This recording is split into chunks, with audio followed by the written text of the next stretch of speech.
नमस्कार, मैं Rakesh Kumar Puri legal with Bhagirath channel में आपका स्वागत करता हूं।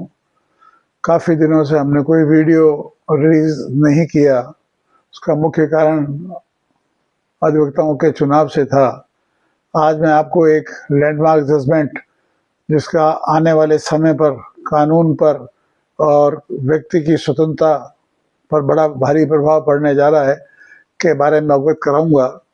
माननीय उच्चतम न्यायालय ने अभी हाल ही में मिहिर राजेश शाह के लैंडमार्क जजमेंट दिया है, जो प्रमुख पुरानी सीआरपीसी की धारा 50 और बीएनएसएस जो नया कानून लागू हुआ है उसकी धारा 47 के अंतर्गत है कि गिरफ्तार व्यक्ति को गिरफ्तारी के कारणों से और ग्राउंड से सूचित किया जाएगा।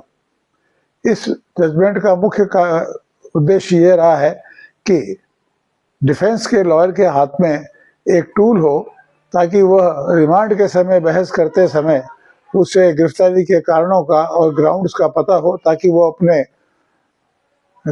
अपने अपने क्लाइंट का उपयुक्त बचाव कर सके। इसके पूर्व यह मात्र एक फॉर्मेलिटी थी। जवानी रूप में सूचित कर दिया जाता था, अथवा किसी स्पेशल लॉ में अरेस्ट होती थी तो एक मीमो बना देते थे जिसमें ये लिख दिया जाता था कि ग्राउंड ऑफ अरेस्ट से उसको सूचित किया। उसको अब समाप्त कर दिया गया है। उन्हें लिखित में ग्राउंड्स देने पड़ेंगे।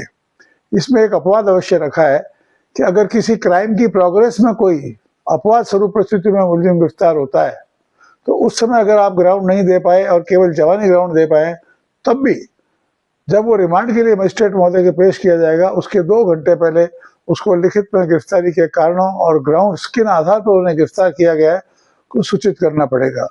तथा रिमांड मजिस्ट्रेट पर भी यह बाध्यता डाली गई है कि वह इस बात को देखेगा कि क्या उसे गिरफ्तारी के ग्राउंड सूचित किए गए अथवा नहीं, ताकि भारतीय संविधान की धारा 22(1) अनुच्छेद 22(1) के अंतर्गत जो प्रोटेक्टिव राइट्स हैं और फंडामेंटल राइट्स हैं, उनकी पालना हो सके।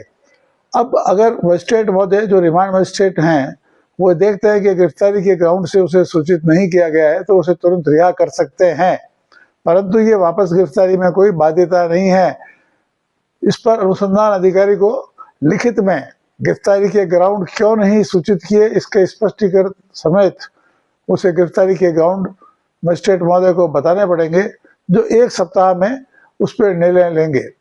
ये बहुत ही महत्वपूर्ण जजमेंट है, जिसकी पालना मैंडेटरी कर दी गई है।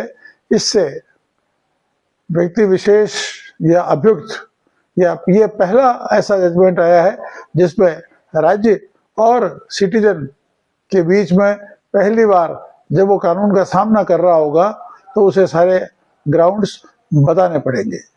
तो मिहिर शाह राजेश का जजमेंट अधिवक्ताओं के हाथ में एक शक्तिशाली हथियार है। उसके साथ साथ किसी सिटीजन जिस व्यक्ति के खिलाफ कोई एफआईआर दर्ज हुई है और बिना वारंट गिरफ्तार किया गया है, उसको भी अपने ग्राउंड्स के बारे में लिखित में अनुसंधान अधिकारी को सूचित करना पड़ेगा। अपवाद स्वरूप अगर 2 घंटे पहले जब मजिस्ट्रेट महोदय के पेश किया जाता है, उस समय उसको सूचना देनी मैंडेटरी है, नहीं तो वह रिमांड इल्लीगल हो जाएगा। नमस्कार। आपको अगर ये वीडियो अच्छा लगा हो तो आप इस चैनल को लाइक और सब्सक्राइब करें। धन्यवाद।